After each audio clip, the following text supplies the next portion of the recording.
ഹരിശ്രീ ഗണപതയേ നമ. അവിഘ്നമസ്തു.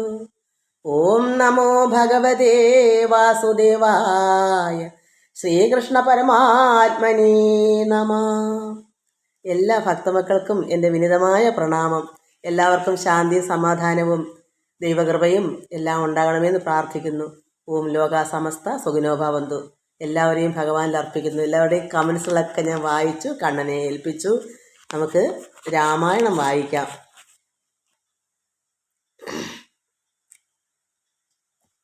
രാമായ രാമഭദ്രായ രാമചന്ദ്രായ വേദസേ രഘുനാഥായ നാഥായ സീതായാം പദയേ നമഃ.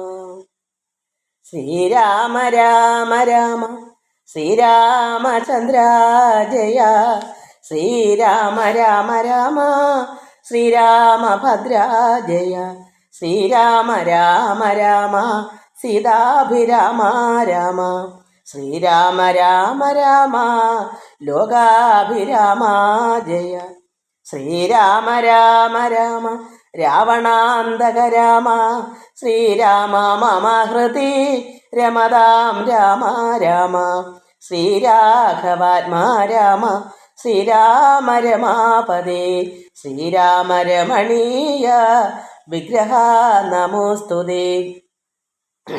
നാരായണായ നമോ നാരായണായ നമോ നാരായണായ നമോ നാരായണായ നമ. ശ്രീരാമനാമം പാടി വന്ന പൈങ്കിളിപ്പെണ്ണേ, ശ്രീരാമചരിതം നീ ചൊല്ലിടൂ മടിയാതെ. ശാരിക പൈതൽ താനും വന്ദിച്ചു വന്ദ്യന്മാരെ, ശ്രീരാമ സ്മൃതിയോടെ പറഞ്ഞു തുടങ്ങിനാൾ. എല്ലാവർക്കും നമസ്കാരം. നമ്മൾ കഴിഞ്ഞ പ്രാവശ്യം രാമായണം വായിച്ചത് ശ്രീരാമനെയും ലക്ഷ്മണനെയും സീതാദേവിയെയും ചിത്രകൂടാചലത്തിൽ പർണശാല കെട്ടി അവിടെ ആക്കി. വാൽമീകി മഹർഷിയുടെ ശിഷ്യന്മാരായ അനേകം മഹർഷിമാരവിടെ ഉണ്ട്.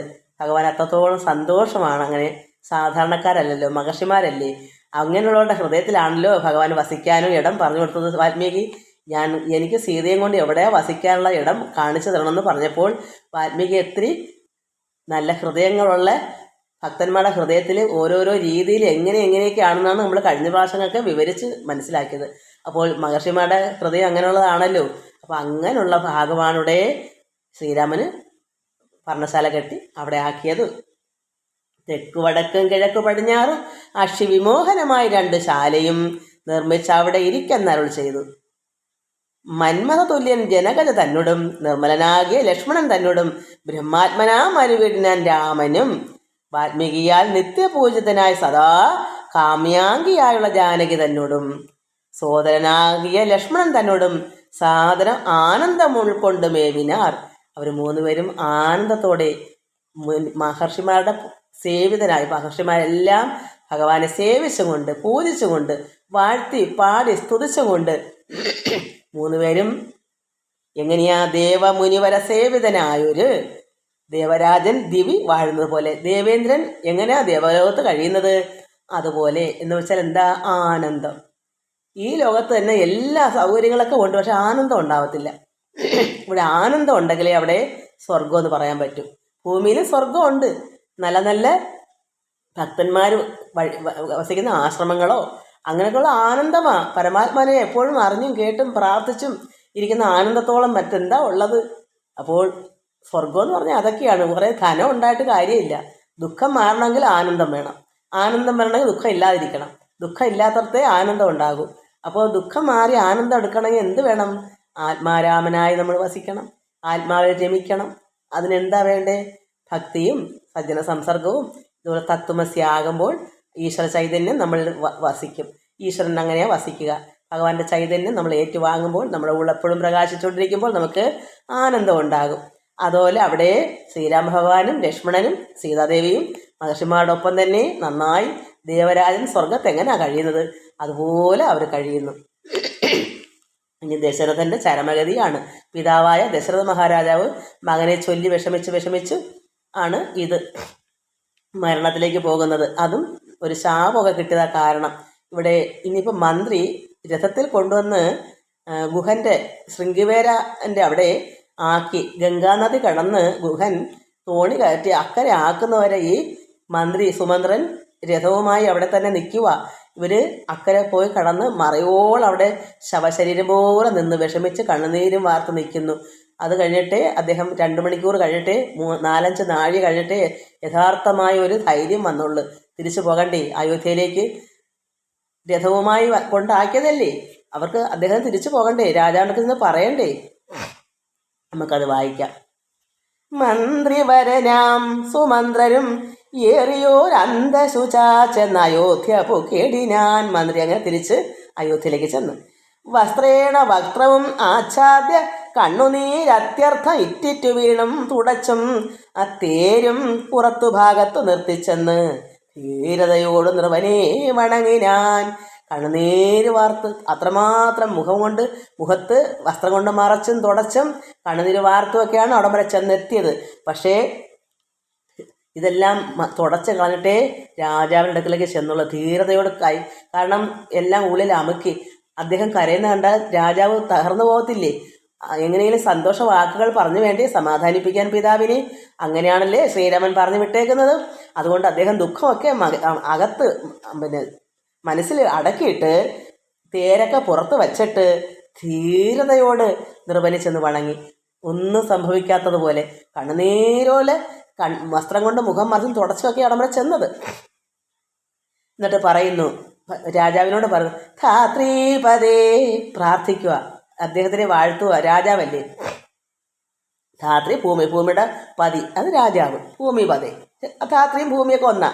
ധാത്രീപദേ ജയ വീരമൗലേ ജയ ശാസ്ത്രമതേ ജയ ശൗര്യാംബുധേ ജയ കീർത്തിനിധേ ജയ സ്വാമിൻ ജയ ജയ മാർത്താണ്ഡ ഗോത്രജാതോത്തം സമേ ജയ. സൂര്യകുലത്തിൽ ജാതനായ രാജാവേ ജയ. ജയിച്ചാലും ഇത്തരം ചൊല്ലി സ്തുതിച്ചു വണങ്ങിയ ഭൃത്യനോടാശ ചോദിച്ചു. നൃപോത്തം ഇങ്ങനെയെല്ലാം സ്തുതിച്ചു എന്ന് പ്രാർത്ഥിച്ച് ജയിച്ചാലും എന്ന് പറഞ്ഞ് സ്തുതിച്ച് ആ മന്ത്രിയോട് രാജാവ് ചോദിക്കുന്നു, സോദരനോടും ജനകാത്മജയോടും ഏതൊരു ദിക്കിലിരിക്കുന്നു രാഘവൻ? ലക്ഷ്മണനോടും സീതയോടും ചേർന്ന് രാഘവൻ ഏത് ദിക്കിലാ ഇരിക്കുന്നതെന്ന് ചോദിക്കുന്നു പിതാവ്. അദ്ദേഹം ഒറ്റൊരാളല്ലേ അവിടെ ഉള്ളായിരുന്നു. കാരണം കൂടെ പോയവരെല്ലാം വേറൊരു സ്ഥലത്ത് കിടന്നു ഉറക്കമായപ്പം ഇവർ രാത്രി രാമൻ തന്നെ വെച്ച് പിടിച്ച് നേരം വെളുത്താൽ അവർ കരച്ചിലും പിടിച്ചിലൊക്കെ ആയി വിടത്തിലെ നോർത്ത് രാത്രി തന്നെ രഥം എടുത്തുകൊണ്ട് അവർ ഈ 3 പേരും ഈ മന്ത്രി കൂടെ പുറപ്പെട്ടാണ് ശൃംഗിവേരനടുക്കെ ചെന്നത് നദീതീരത്ത്. അതുകൊണ്ട് എന്താ എന്നോട് പറയാൻ എന്നിട്ടൊക്കെ ചോദിക്കുക, എന്താ ഈ 3 പേര് ഏത് ദിക്കിലാണ് കഴിയുന്നത്? അപ്പോൾ നിർലജ്ജനായ അതിപാപിയാം എന്നോട് ചൊല്ലുവാൻ എന്തൊന്നു ചൊല്ലിയത്? എന്നോട് ലക്ഷ്മൺ എന്തു പറഞ്ഞു വിശേഷിച്ചു? എൻ്റെ ലക്ഷ്മൺ എന്താ വിശേഷിച്ച് പറഞ്ഞത്? ഇവർ 3 പേരും അവിടെ അവർ ഏത് ദിക്കില്ല? നിർലജ്ജനായ, അത് ലജ്ജയില്ലാത്ത, പറഞ്ഞ വാക്ക് പാലിച്ചില്ലല്ലോ. മകനെ അഭിഷേകം ചെയ്യുന്ന പറഞ്ഞതൊന്നും മുത്തില്ലല്ലോ. പിതാവിന് അത്രത്തോളം നിർലജ്ജനല്ലേ പറയുന്നത്. കഷ്ടം. അപ്പോൾ അങ്ങനെയുള്ള പാവിയായ എന്നോട് ചൊല്ലുവാൻ എന്താ അവർ പറഞ്ഞു വിട്ടത്? ഏത് ദിക്കിലാണ് അവർ കഴിയുന്നത്? എൻ്റെ ലക്ഷ്മൺ എന്താ പറഞ്ഞത് വിശേഷിച്ച്?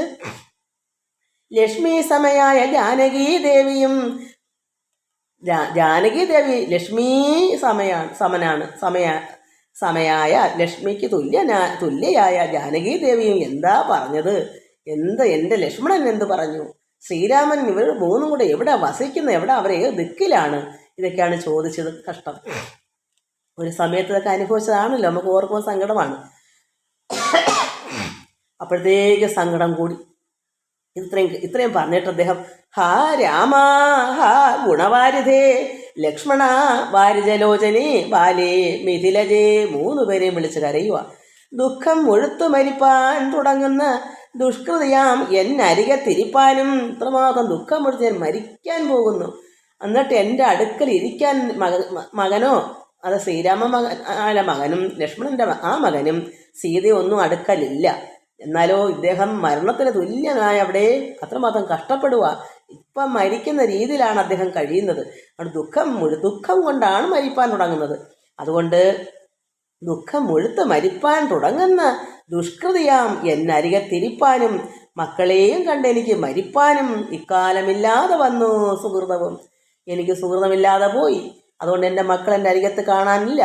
എനിക്ക് മരിക്കാൻ ദുഃഖം കൊണ്ട് മരിപ്പാനിരിക്കുന്നു. എൻ്റെ അരികത്തിരിക്കാൻ എനിക്ക് മക്കളില്ലാതെ പോയി. എന്താ കാരണം? എൻ്റെ സുഹൃതം അത്രയ്ക്കുണ്ട്. എന്താ ഇല്ല, സുഹൃതം ഇല്ലാതെ പോയി. അതൊക്കെ ഓർത്ത് അദ്ദേഹം കരയുന്നു. സുഹൃതം ഇല്ലാഞ്ഞത് എന്താ? ഈ ഒരു വാക്കാണ് കാരണം, അല്ലാതെ മറ്റൊന്നും കുഴപ്പമില്ല. പക്ഷെ എന്നാലും ഒരു ശാപവും കൂടെ ഉള്ളത് കൊണ്ടാണ് ഇങ്ങനെ സംഭവിച്ചേ പറ്റൂ. അതുകൊണ്ട് എൻ്റെ സുഹൃതം ഇക്കാലം ഇല്ലാതെ പോയല്ലോ, എൻ്റെ മക്കളൊന്നും എൻ്റെ അടുക്ക ഇല്ലാതെ പോയല്ലോ. അതുമാത്രമല്ല, മറ്റു മക്കൾ രണ്ടുണ്ട്, അവരും അവിടെ ഇല്ല. അവരവിടെ പോയി. അവർ അമ്മാവൻ്റെ അടുക്കലേക്ക് പോയി, കൈകേയിയുടെ പിതാവിൻ്റെ അടുക്കലേക്ക്. കൈകയുടെ സഹോദരനാണ്. അപ്പോൾ പിള്ളേരുടെ മാമൻ. അവർ രണ്ടുപേരും ശത്രുഘ്നൻ ലക്ഷ്മണൻ്റെ അനുജനാ. അദ്ദേഹത്തിൻ്റെ കൂടെയാ എപ്പോഴും, ഈ ഭരതൻ്റെ കൂടെയാ ശത്രുഘ്നൻ. അവർ രണ്ടുപേരും അങ്ങോട്ട് പോയപ്പോൾ ഇവിടെ ആരുമില്ല. ഇദ്ദേഹം മരണപ്രാളത്തിൽ കിടക്കുകയും ചെയ്യുന്നു ദുഃഖം കൊണ്ട്. അപ്പം മക്കൾ ആരും ഇല്ലാതെ പോയി. അതാണ് ഇവിടെ അദ്ദേഹത്തെ സങ്കടം. യുദ്ധം പറഞ്ഞു കേഴുന്ന നൃപനോട് ഉൾത്താപമോടുര ചെയ്ത സുമന്ത്രരും. ഇങ്ങനെ കേഴുന്ന രാജാവിനോട് അത്രമാത്രം വിഷമത്തോടി പറയുന്നു ഈ മന്ത്രി പറയുന്നു, ശ്രീരാമ സീത സുമിത്രാത്മജന്മാരെ തേരിലേറ്റിക്കൊണ്ടുപോയേൻ തവാജ്ഞയാ. ആ ദശരഥ മഹാരാജാവിൻ്റെ ആജ്ഞപ്രകാരം ഞാൻ ഒരു മൂന്ന് പേരെയും തേരിലേറ്റിക്കൊണ്ട് പോയി. ശൃംഗിവേരാഖ്യ പുരസവിധേ ചെന്നു. അത് ഗുഹൻ്റെ ഗംഗാനദി തീരത്താണല്ലോ ശൃംഗിവേരൻ, ഈ ഗുഹൻ എന്ന് പറഞ്ഞ ആള്. അവിടെ ആ പുരസവിധേ അവിടെ ചെന്നു. ഗംഗാതടേ വസിച്ചിടും ദശാന്തരേ. ആ ചെന്ന സമയത്ത് അവിടെ എവിടാ കഴിഞ്ഞത്? നദീ തീരത്ത് ഗംഗാതടേ വസിച്ചു. അല്ലാതെ വീടിനകത്തല്ല, അവിടെ ഒരു മരച്ചുവട്ടിലാണ്. ആ ഗംഗാ നദീ തീരത്ത് മരച്ചുവട്ടിൽ ശൃംഗിവേരൻ്റെ പുര സവിധം തന്നെയാണ്, പക്ഷെ വെളിയിലാണ്. അങ്ങനെ ഗംഗാതടേ വസിച്ചിടും ദശാന്തരെ കണ്ടു തൊഴുതു ശൃംഗിവേരാധിപൻ. അങ്ങനെ ഇത് ചെന്നെന്ന് അറിഞ്ഞുകൊണ്ട് ശൃംഗിവേരാധിപൻ അവിടേക്ക് ചെന്നു, കണ്ടു തൊഴുതു. ശ്രീരാമൻ വരുന്ന അറിഞ്ഞുകൊണ്ട് ചെന്ന് തൊഴുതിട്ട് കൊണ്ടുവന്നു ഗുഹൻ മൂലഫലാദികൾ. ഫലവർഗ്ഗങ്ങളെല്ലാം കൊണ്ടുവന്ന ഭഗവാനെ സ്വീകരിക്കാനും തൊഴുത് ഇതൊക്കെ കഴിക്കാനും ഒക്കെ കൊണ്ടുവന്ന് അത്ര സന്തോഷത്തോടെ ഗുഹൻ അവിടെ ചെന്നു. കണ്ടു തൊഴുതിതു ശൃംഗിവേര അധിപൻ ഈ ഗുഹൻ. എന്നിട്ട് കൊണ്ടുവന്നു അദ്ദേഹം അവിടെ എന്തൊക്കെ കൊണ്ടുവന്ന് മൂലഫലങ്ങൾ, പഴവർഗ്ഗങ്ങൾ വേണ്ടതൊക്കെ കൊണ്ടു ചെന്നു. അപ്പോൾ ഭഗവാൻ എന്ത് ചെയ്തു? ശ്രീരാമൻ തൃക്കൈകൾ കൊണ്ട് അത് തൊട്ട് പരിഗ്രഹിച്ച് ആ കുമാരന്മാർ ജടയും ധരിച്ചതു. അപ്പോൾ കൊണ്ടുവന്നതല്ലേ സന്തോഷമായിട്ട്. അതും സുഹൃത്താണ് ശൃംഗിവേരൻ, ചുമ സമ്മതിക്കുന്നില്ല. അങ്ങനെ ഭഗവാൻ എന്ത് ചെയ്തു? തൃക്കൈകൾ കൊണ്ടൊന്ന് തൊട്ട് പരിഗ്രഹിച്ച് കൊണ്ടുവയ്ക്കുമ്പം എങ്ങനെയാ, അതുകൊണ്ട് അത് ചെയ്തിട്ട് ജടയും ധരിച്ചു. ഇനി അക്കരയ്ക്ക് കയറി പോകണം. ആ രാത്രിയോടല്ലേ അവിടെ ഉള്ളു. അപ്പോൾ പിന്നെ വനത്തിലേക്കാണല്ലോ പോകുന്നത്. അപ്പോൾ അവിടെ നിന്ന് ഇത് തൊട്ട് പരിഗ്രഹിച്ചിട്ട് ആ കുമാരന്മാർ ശ്രീരാമനും ലക്ഷ്മണനും ജടയും ധരിച്ചു. പിന്നെ രഘുത്തമൻ എന്നോട് ചൊല്ലിനാൻ എന്നെ നിരൂപിച്ച ദുഃഖിയായ കാര്യമേ. അങ്ങനെ അതിനുശേഷം ശ്രീരാമൻ പറഞ്ഞു, ശ്രീരാമ ഭഗവാനെ വിചാരിച്ചിട്ട് ആരും ദുഃഖിക്കരുതെന്ന് പറയണമെന്ന്. പിന്നെ രഘുത്തമൻ എന്നോട്, അതായത് മന്ത്രിയോട് പറഞ്ഞു വിടുക, ചൊല്ലിനാൽ എന്നെ ശ്രീരാമനെ നിരൂപിച്ച ദുഃഖിയായ ആരുമേ, അമ്മയും അച്ഛനും, അത് പിതാവും മാതാവൊന്നും ശ്രീരാമനെ ഓർത്ത് ദുഃഖിക്കരുത് എന്ന് മന്ത്രിയോട് പറഞ്ഞു. അങ്ങനെ ചൊല്ലണം. എന്നോട് താതനോടും ബലാൽ അല്ലൽ ഉള്ളത്തിലുണ്ടാകാതിരിക്കണം. ഒരു കാരണവശാലും പിതാവിൻ്റെ ഉള്ളത്തിൽ ഒരു വിഷമം ഉണ്ടാകാതിരിക്കണം. ഇതെല്ലാം പിതാവിനോട് നിന്ന് പറയണമെന്ന് എന്നോട് പറഞ്ഞു വിട്ടു. സൗഖ്യം അയോധ്യയിലേറും വനങ്ങളിൽ മോക്ഷസിദ്ധിക്കും പെരുവഴിയായി വരും. അയോധ്യയെക്കാളും ഏറ്റവും മോക്ഷമാർഗത്തിന് ഏതാ എളുപ്പം, നല്ലത്? ഈ വനമാണ് പെരുവഴി. അത് നല്ല മാർഗമാണ്, വഴിമാർഗം. അപ്പം നന്മയ്ക്ക് അയോധ്യയിൽ കഴിഞ്ഞാൽ സാധാരണക്കാരല്ലേ.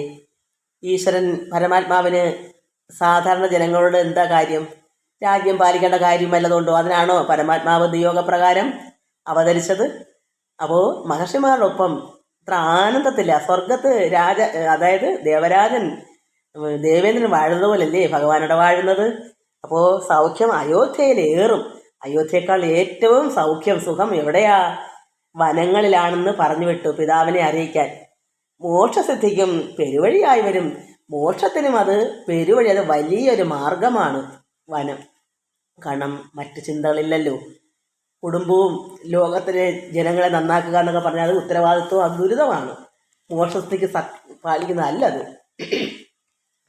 മാതാവിനും നമസ്കാരം, വിശേഷിച്ച് ഖേദം എന്നെക്കുറിച്ചുണ്ടാകരുതേതും അമ്മയോടും പറയണം. വിശേഷിച്ച് എന്നെക്കുറിച്ചൊരു വിഷമം ഉണ്ടാകരുതെന്ന് പറയണം. അമ്മയ്ക്ക് നമസ്കാരം, അതും പറഞ്ഞു വിട്ടു. പിന്നെയും പിന്നെയും ചൊല്ലുക, പിതാവ് അതിഖിന്നനായി വാർദ്ധക്യ പീഡിതനാകയാൽ. പിന്നെയും പിന്നെയും ശ്രീരാമൻ ഈ സുമന്ത്രരോട് പറഞ്ഞു, പിതാവ് വാർദ്ധക്യത്തിലെത്തിയിരിക്കുന്നു, അതുകൊണ്ട് ഒരു കാരണവശാലും ഖിന്നനായിക്കൂടാ, പീഡിതനാവരുത് എന്നെ ഓർത്തിട്ട്. കാരണം പ്രായം പിതാവിന് ഏറിയിരിക്കുന്നു. എന്നെ പിരിഞ്ഞുള്ള ദുഃഖ അശേഷവും ധന്യവാക്യാമൃതം കൊണ്ട് അടക്കിയിടണം. ധന്യവാക്യ അമൃതം, നല്ല മധുരവാക്കുകൾ പറഞ്ഞ് സമാധാനങ്ങൾ പറഞ്ഞു കൊടുക്കണം. മന്ത്രിയോട് പറഞ്ഞു വിട്ടു, പിതാവിന് ഒരു കാരണവശാലും അശേഷം ദുഃഖം ഉണ്ടാകാതിരിക്കാൻ നല്ല വാക്യ അമൃതം കൊണ്ട് അത് അടക്കണം, വിഷമത്തെ മാറ്റണം എന്ന് പറഞ്ഞു വിട്ടു മന്ത്രിയോട്. ഇതെല്ലാം ചെന്ന് എന്താന്ന് ചോദിച്ചപ്പോൾ ഇതൊക്കെ അവിടെ പറയുന്നു. ജാനകിയും തൊഴുതെന്നോട് ചൊല്ലിനാൾ ആനന പത്മവും താഴ്ത്തി മന്ദം മന്ദം.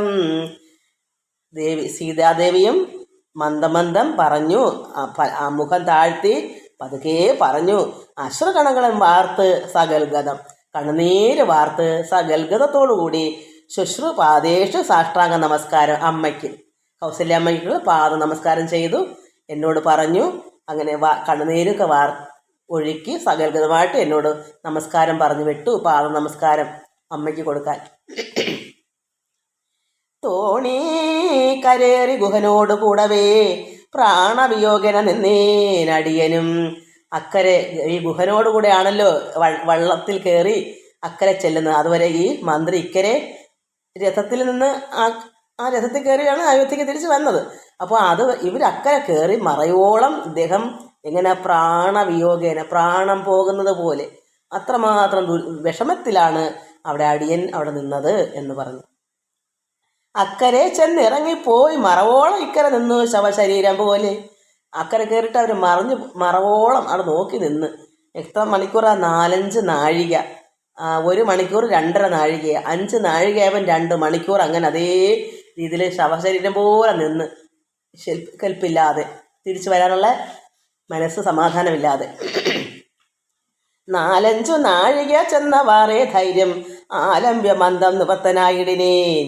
ശവശരീരം പോലെ നിന്നതിൽ നിന്ന് മാറ്റം സംഭവിച്ചത് 4-5 നാഴിക കഴിഞ്ഞിട്ടാ. പിന്നീടാണ് ധൈര്യം വന്നത്. തത്ര കൗസല്യ കരഞ്ഞു തുടങ്ങിനാൾ, ദത്തമല്ലോ പണ്ടേ വരദ്വയം. പണ്ടേ 2 വരം പണ്ടേ ഉള്ളതല്ലേ ഈ വരം. ഇപ്പോൾ ഇഷ്ടയായ ഒരു കൈകൈക്ക് രാജ്യമോ തുഷ്ടനായി നൽകിയാൽ പോരായിരുന്നതോ? അന്നേ ഈ വരം രാജ്യമോ എന്തെങ്കിലും കൊടുത്താൽ പോരായിരുന്നോ? മൽപുത്രനെ കാനനാന്തേ കളവതിന് പാപി എന്ത് പിഴച്ചതു ദൈവമേ. അമ്മ പറയുന്നു, കൗസല്യമ്മ. ഇങ്ങനെ വരദ്വയം പണ്ടേ ദത്തമായതല്ലേ, അത് രാജ്യമോ എന്തെങ്കിലും കൊടുത്താൽ പോരായിരുന്നോ അതിന് പകരം? അപ്പോൾ ഇവിടെ ഈ പാപിയായ കൗസല്യ പറയുന്നത്, ഈ പാപിയായ ഞാൻ എന്തു പിഴച്ചു എൻ്റെ മകനെ ഇങ്ങനെ കാനനത്തിൽ കളയാൻ ദൈവമേ എന്ന് പറഞ്ഞു കരയുന്നു. അപ്പോൾ ഏവമെല്ലാം വരുത്തി തനിയെ പരിദേവനം ചെയ്യുന്നതിന് എന്തൊരു കാരണം? പിതാവ് ഇത്രയും ദുഃഖിക്കേണ്ട കാര്യം എന്താ? ഇതൊക്കെ അറിഞ്ഞിട്ട് ചെയ്തതല്ലേ. ഇനി ഇപ്പം എന്ത് കരയേണ്ട കാരണം? ഇതൊക്കെ അറിഞ്ഞ് ചെയ്തതല്ലേ. ഇതെല്ലാം വരുത്തി വെച്ചിട്ട് ഇപ്പോൾ തന്നെ ഇത് കരയുന്നത്, ഈ പരിദേവനം, ഈ ദുഃഖങ്ങൾ എന്തിനാ ഇങ്ങനെ പറയുന്നത്? എന്ത് കാരണം എന്ന് അമ്മ ചോദിക്കുന്നു. ഇങ്ങനെ നേരത്തെ രാജ്യമോ എന്തെങ്കിലും കൊടുത്താൽ പോരായിരുന്നോ? ഇങ്ങനെ മകനെ വനത്തിൽ ഇങ്ങനെ വിട്ടിട്ട് ഇവിടുത്തെ പരിദേവനം പറയുന്നത് എന്തിനാ?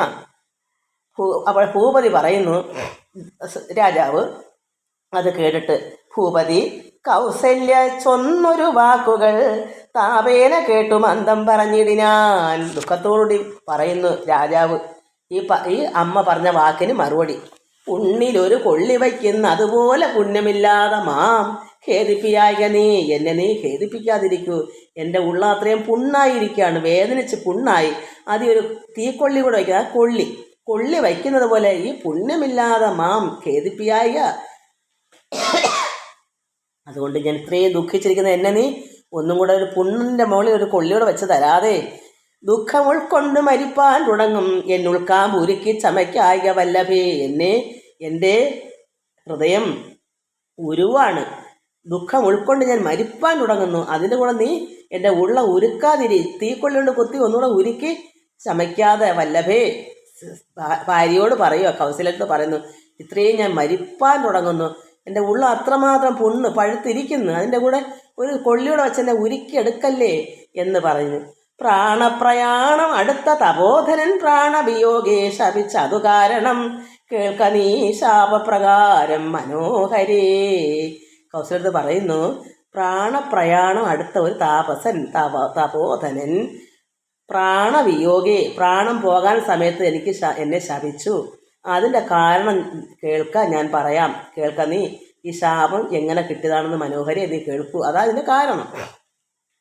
ഇദ്ദേഹം നായാട്ടിന് പോയ സമയത്ത് പ്രാണപ്രയാണം അടുത്ത ഒരു മഹർഷി തപോധനൻ പ്രാണം പോയ സമയത്ത് ശപിച്ചു. അതാണ് പ്രാണപ്രയാണം അടുത്ത തപോധനൻ പ്രാണവിയോഗേ ശപിച്ചതു കാരണം കേൾക്ക നീ ശാപപ്രകാരം മനോഹരേ. ശാപം കിട്ടിയ കാരണം നീ കേൾക്കൂ മനോഹരേ കൗസല്യേ. സാക്ഷാൽ തപസികൾ ഈശ്വരന്മാരല്ലോ. താപസന്മാര് ഋഷിവരന്മാരൊക്കെ ഈശ്വരന് തുല്യമാണ്. സാക്ഷാൽ തപസികൾ ഈശ്വരന്മാരല്ലോ. അർദ്ധരാത്രവും ശരജാലവും ചാപവും ഹസ്തേ ധരിച്ചു മൃഗയ വിവശനായി വാഹിനി തീരെ വനാന്തരെ മാനസമോഹേന നിൽക്കുന്ന നേരം. അദ്ദേഹം നായാട്ടിന് പോയ സമയത്ത് അർദ്ധരാത്രിയിൽ ശരജാലവും, കാരണം വില്ലും അമ്പും എല്ലാം വെച്ചുകൊണ്ട് കയ്യിൽ പിടിച്ചുകൊണ്ട് മൃഗങ്ങളെ വേട്ടയാടാൻ വിവശനായി വാഹിനി നദീ തീരത്ത്, വനാന്തരത്ത് നദികളുണ്ടല്ലോ, വനത്തിൻ്റെ അവിടെ നദികളുണ്ട്, നദീതീരത്ത് വനത്തിൻ്റെ നദീതീരത്ത് മോഹേന മനസ്സിൻ്റെ സന്തോഷം കൊണ്ട് നിൽക്കുന്ന നേരം. അപ്പം മൃഗങ്ങളെ വേട്ടയാടാനുള്ള സന്തോഷത്തിൽ നിൽക്കുക ഇദ്ദേഹം. വനത്തിനാണെങ്കിലും വനത്തിൻ്റെ അവിടെ എല്ലാം നദികളുണ്ടല്ലോ, എല്ലാ ഭാഗത്തും ഉണ്ട്, മൃഗങ്ങൾക്ക് വെള്ളം കുടിക്കണ്ടേ. അതുകൊണ്ട് അങ്ങനെ നദി തീരെ വന അന്തരെ മാനസമോഹന നിൽക്കുന്ന നേരം ഒരു മുനി, താപസന്റെ ഒരു മകൻ മുനി ദാഹേന മാതാപിതാക്കൾ നിയോഗത്താൽ, മാതാപിതാക്കന്മാരുടെ നിയോഗപ്രകാരം എന്നുവെച്ചാൽ അവർക്ക് വെള്ളം കുടിച്ചോളാൻ വയ്യാതെ വയസ്സെന്ന് മാതാപിതാക്കളാ, ഈ മകൻ മുനിയാണ് അവരെ സംരക്ഷിക്കുന്നത്. അപ്പോൾ ദാഹം കടുത്തപ്പോൾ രാത്രിയാന്ന് കൂട്ടിയില്ല, വെള്ളത്തിന് വന്നു. നിയോഗത്താൽ, ആരുടെ നിയോഗത്താൽ? ആ കുട്ടിയുടെ പിതാവിൻ്റെയും മാതാവിൻ്റെയും നിയോഗം വെച്ചാൽ അവർ പറഞ്ഞു വിട്ടു. സാഹസത്തോട് ഇരുട്ടത്ത് പുറപ്പെട്ടു. അങ്ങനെ വെള്ളം എടുക്കാൻ, കുറ്റാക്കുറ്റി ഇരുട്ടാണല്ലോ അർദ്ധരാത്രിയിൽ, ഈ കുട്ടി വെള്ളം എടുക്കാൻ നദിയിൽ വന്നു. അദ്ദേഹം സന്തോഷത്തോടെ നിൽക്കുക, മൃഗങ്ങളെ വേട്ടയാടാൻ നദീതീരത്ത് നിൽക്കുക ആരാ? രാജാവ്. അപ്പോൾ ഈ കുട്ടി വന്ന് സാഹസത്തോട് ഇരുട്ടത്ത്, അത്രമാത്രം കഷ്ടപ്പെട്ട് ഇരുട്ടല്ലേ, ഇരുട്ടത്ത് പുറപ്പെട്ടു. കുംഭവും കൊണ്ട് നീർ കോരുവാൻ വന്നവൻ, കുടത്തിലെ വെള്ളം കൊണ്ടുപോകണേ, കുടം കൊണ്ട് നീർ എന്നുവെച്ചാൽ വെള്ളം കോരുവാൻ വന്നവൻ. കുംഭേന വെള്ളം അൻപോട് മുക്കും ഇത്, കുടത്തിൽ വെള്ളം ഇങ്ങനെ മുക്കാനായിട്ട് സമയത്ത് കുംഭത്തിൽ നീരകം പുക്ക ശബ്ദം കേട്ട് വെള്ളം കുടത്തിൽ ബും ബും എന്ന് കേൾക്കും. അപ്പോൾ കുംഭം കുടമാണ്, കുടത്തിൽ വെള്ളം കയറുന്ന ശബ്ദം കേട്ട് തുമ്പിക്കൈയിൽ അംഭോഗത ഇതി ചിന്തിച്ചുടൻ. അപ്പോൾ രാജാവ് എന്ത് വിചാരിച്ചു? ഇരുട്ടല്ലേ, സൗണ്ടല്ലേ കേൾക്കുന്നുള്ളു. രാജാവ് വിചാരിച്ചു കുമ്പി, അതാ ആന കുമ്പി എന്ന് പറയും. തുമ്പിക്കൈ കൊണ്ട് വെള്ളം എടുത്ത് കുടിക്കാൻ, അതും സൗണ്ട് കേൾക്കുന്നതാണെന്ന് അദ്ദേഹം കരുതി. അർദ്ധരാത്രിയിൽ കുട്ടികൾ വന്ന് വെള്ളം എടുക്കുന്ന ഒരിക്കലും വിചാരിക്കത്തില്ല. ആന വെള്ളം കുടിക്കാൻ നദിയിൽ വന്നതാണ് എന്ന് കരുതി തുമ്പിക്കൈയിൽ അംഭോഗത ഇതി ചിന്തിച്ചു രാജാവ്. ഉടൻ നാദഭേദിനം സായകം സന്ധായ ചാപേ ദൃഢം അയച്ചതിനാൽ, സൗണ്ട് കേട്ട് ലക്ഷ്യം വെച്ച് അദ്ദേഹം ആരെയും കാണാനില്ല.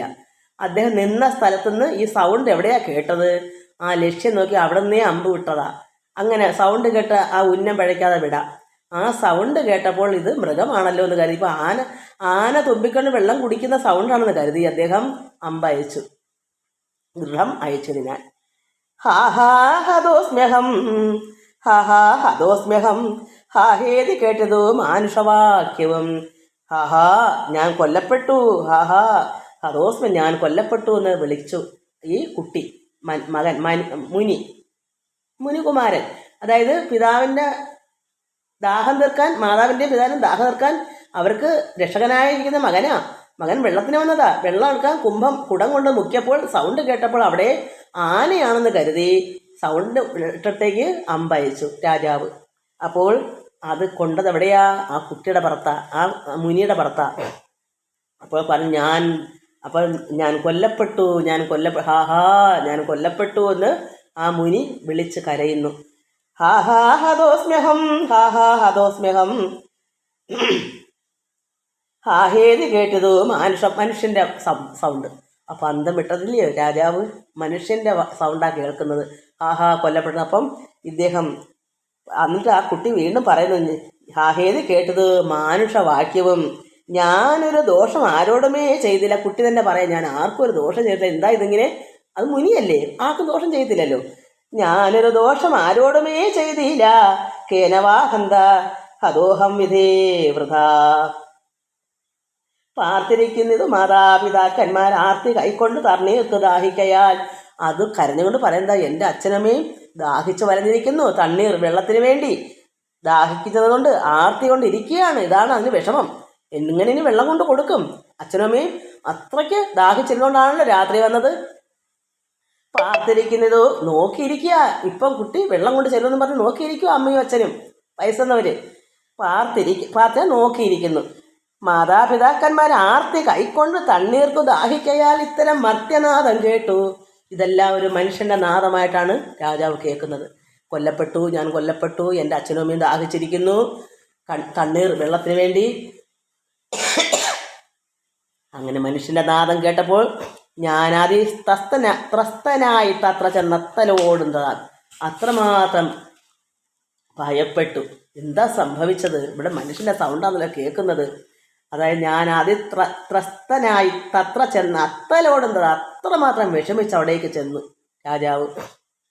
ആ സൗണ്ട് കേട്ടതോട് ചെന്ന് താപസ ബാലകൻ പാദങ്ങളിൽ വീണു. ആ കുട്ടിയുടെ പാദങ്ങളിൽ വീണു. താപേന ചൊന്നേൻ മുനിസദനോട്. ഞാൻ ദുഃഖത്തോടുകൂടി രാജാവ് കുട്ടിയോട് കാൽക്കൽ വീണു പറയുന്നു. ഒരിക്കലും ചിന്തിക്കാൻ പറ്റാത്തൊരവസ്ഥ. ഇങ്ങനൊരു മനുഷ്യൻ ഇങ്ങനെ അർദ്ധരാത്രി വരുമെന്നൊരു ചിന്തയും ഇല്ല. അത്രമാത്രം ദുഃഖത്തോട് തന്നെ ആ കുട്ടിയുടെ പാദങ്ങൾ ചെന്ന് വീണു. താപത്തോടുകൂടി വിഷമത്തോടുകൂടി മുനിസദനോട് പറയുന്നു, ഞാൻ സ്വാമിൻ ദശരഥനായ രാജാവ്, ഞാൻ സ്വാമി. കുട്ടിയോട് പറയാ, സ്വാമി മുനിയല്ലയോ, ഭയങ്കര ചുമ. സ്വാമിൻ ദശരഥനായ രാജാവ് ഞാൻ, മാം അപരാധിനം രക്ഷിക്ക വേണമേ, എൻ്റെ അപരാധം രക്ഷിക്കണമേ. സ്വാമിൻ, ഞാൻ ഇന്നാരാണ്, രാജാവ് ദശരഥനായ രാജാവാണ് ഞാൻ. മാം എൻ്റെ അപരാധിനം,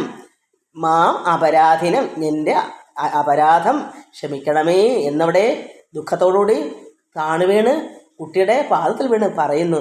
ഞാൻ അറിയാതെ വിവശനായ ആന തണ്ണീർ കുടിക്കും നാദമെന്നോർത്ത് ബാണം ഏതേൻ അതിപാപിയായൊരു ഞാൻ ആന വെള്ളം കുടിക്കുന്ന സൗണ്ടാണെന്ന് കരുതി നാദം സൗണ്ടെന്ന് ഓർത്ത് ബാണം ഏതേൻ അതിപാപിയായൊരു ഞാൻ എന്ന് പറയുന്നു. അങ്ങനെ പറഞ്ഞു. നമുക്ക് ബാക്കി നാളെ വായിക്കാം, അടുത്ത ദിവസം, നാളെ അല്ലെങ്കിൽ മറ്റന്നാൾ. എല്ലാവർക്കും നമസ്കാരം. നമുക്ക് ഇതൊക്കെ പഠിക്കേണ്ടുന്നതാണ്. നമുക്കിതൊക്കെ അത്രമാത്രം നമുക്ക് സങ്കടം ഉണ്ടാവും. അപ്പോൾ ഇത് ഇനി പിതാവ് ശപിക്കും. അതൊക്കെയാണ്. എങ്ങനെ ശപിക്കും? ഈ കുട്ടി മരിക്കും. അപ്പോൾ ഈ കുട്ടിയോടെ തന്നെ അമ്മയും അച്ഛനും കൂടെ വലിയ ചത ഒരുക്കും. രാജാവിനോട് പറയും, അവർ ഒരുക്കും, അതിലും ചാടി മരിക്കുകയാണ്. അതിലാണ് മരിക്കുന്നത്. അപ്പോൾ അവസാനം ഒരു വാക്ക് പറയും. അത് ഈ കഥ എന്താ? കൗസല്യത്തിൽ പറയാം, ഇത് താപസൻ്റെ ശാപമാണ്. അത് ഋഷീശ്വരന്മാരുടെ കാര്യം ഈശ്വരന് തുല്യമാണ്. അവർ പറയുന്ന വാക്കുകൾക്ക് മാറ്റമില്ല. ഇങ്ങനെ ശാപം എനിക്ക് കിട്ടിയിട്ടുണ്ട്, അതിൻ്റെ കാരണം ഞാൻ പറഞ്ഞു തരാമെന്ന് പറഞ്ഞ് കൗസല്യത്തിൽ പറയും. ആ ശാപമാണ് പുത്രൻ്റെ പുത്രദുഃഖത്തോടുകൂടി മരിക്കണമെന്നാണ് ശാപം അവസാനം കൊടുത്ത ആ താപസൻ്റെ അവസാനത്തെ വാക്ക്. അപ്പം ഒരു മകൻ്റെ ദുഃഖം, അപ്പം ശ്രീരാമൻ വനത്തിലേക്ക് പോയെങ്കിലേ ദുഃഖം ഉണ്ടാവും. ഒരു മക്കളും അടുത്തില്ല. അപ്പം പുത്ര ദുഃഖത്താൽ രാജാവിന് മരണമുണ്ടെന്ന് അദ്ദേഹം ശാപം പോലെ തന്നെയാണ് അത് പറഞ്ഞതുകൊണ്ടാണ് അതാണ് ഈ അനുഭവിക്കുന്നതെന്ന് പറയുന്നതാണ്. ആരുടെയും ശാപം നമ്മൾ വാങ്ങിച്ചുകൂടാ. ഒരു മനുഷ്യരുടെയും, ഏത് മനുഷ്യരാണ് ദൈവികമുള്ളവരെന്ന് നമുക്ക് അറിയാൻ പറ്റുകയില്ല. നമ്മൾ അറിയാത്ത ഒരുപാട് ജനങ്ങളെ പുറമേ കണ്ടാൽ തോന്നിക്കത്തില്ല ഒരു മഹാത്മാവാണോ എന്ന്. ആരെയും ഒന്നും പറയാതിരിക്കുക. ഒരു കാരണവശാലും ദ്രോഹവും ആരോടും ചെയ്യാതെ. കാരണം ചില മനുഷ്യരെ നമ്മൾ അറിയാൻ പറ്റുകയില്ല, പുറമെ കണ്ട ഒന്നും തോന്നത്തില്ല. യഥാർത്ഥ ജ്ഞാനികളായിരിക്കും. അവിടെ ഒരു മനസ്സിൻ്റെ പ്രയാസം തന്നെ മതി നമുക്ക് ശാപമായി മാറാൻ.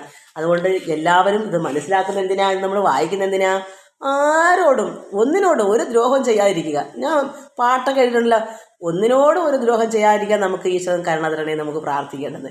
അതുകൊണ്ട് എല്ലാവർക്കും നമസ്കാരം മക്കളെ. തൊണ്ട വയ്യാത്തതുകൊണ്ടാണ് എൻ്റെ ഒന്നുകൂടെ ഉറക്കാൻ ഞാൻ പറയും, സൗണ്ട് വരുന്നില്ല. ഓം ലോകാ സമസ്ത സുഖിനോ ഭവന്തു. ഹരി ഓം. എല്ലാവരും വായിക്കണേ. ഇത് സൗണ്ടൊക്കെ തുറക്കുമ്പോൾ ഞാൻ ചോദിന് വായിക്കാം. ഇങ്ങനെയൊക്കെ ഇപ്പോൾ പറ്റും. അങ്ങോട്ട് ഇവിടെ സൗണ്ട് ഇങ്ങനെ ചുമച്ച് ഇവിടെ അടഞ്ഞിരിക്കുക. ഹരി ഓം, ഹരി ഓം, ഹരി ഓം.